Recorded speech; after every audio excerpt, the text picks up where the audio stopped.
नमस्कार दोस्तों, हम फिर से आपके सामंजस्य और प्रेरणा स्रोतों को बढ़ाने के इरादे से एक नई कहानी लेकर आए हैं। आशा है कि आपको यह पसंद आएगी। हमारी आज की कहानी का नाम है लवली और जॉली बहादुर बहनें। इसावधा एक छोटे से गांव का नाम था, जहां बसे लवली और जॉली दोनों ही बहनें अपनी सरलता और बहादुरी के लिए मशहूर थीं। लवली, जो बड़ी सीधी सादी थी, हमेशा दूसरों की मदद करने के लिए तैयार रहती थी, जबकि जॉली छोटी लेकिन बहुत ही चतुर और बहादुर थी। इस आवधा में एक दिन जॉली ने खुद को एक समस्या के सामने पाया। गांव के नायक परशुराम जी के कुछ अनमोल गहने चोरी हो गए थे। लोग चौंके हुए थे और कोई भी अनुमान नहीं था कि यह चोरी का काम कौन कर सकता है। जॉली ने यह सुनकर तय किया कि वह इस मुद्दे का समाधान करेगी। वह लवली को साथ लेकर नायक परशुराम जी के पास पहुंची। परशुराम जी, हम लवली और जॉली आपकी सेवा में हैं। हम यह समस्या हल करेंगी, बोली जॉली विश्वासपूर्वक।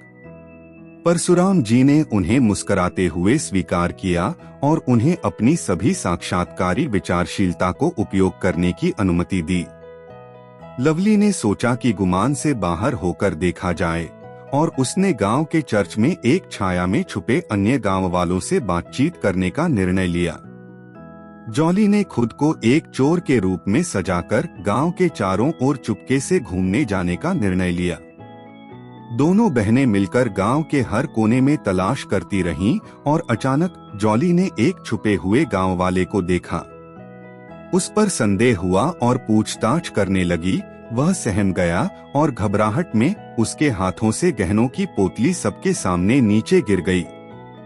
उसने उसे धर पकड़कर गांव के सामने लाई। यह व्यक्ति था जो परशुराम जी के गहने चोरी करने का आरोपी था। बहादुर बहनों ने उस व्यक्ति के साथ गांव को न्यायिकी में बराबरी दिलाने में सहायता की, और उनकी साहसपूर्ण क्रिया ने उन्हें गांव की वीरता की ऊंचाइयों तक पहुंचा दी।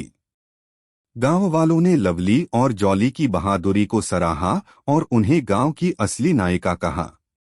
इस कहानी से हमें यह सीखने को मिलता है कि जहां साहस, समर्पण और विवेक होता है, वहां बहादुरी का नया मतलब बनता है। लवली और जॉली ने मिलकर समस्याओं का सामना करते हुए दिखाया कि छोटे से गांव में भी बहादुर बहनें हो सकती हैं। धन्यवाद। आज की कहानी समाप्त होती है।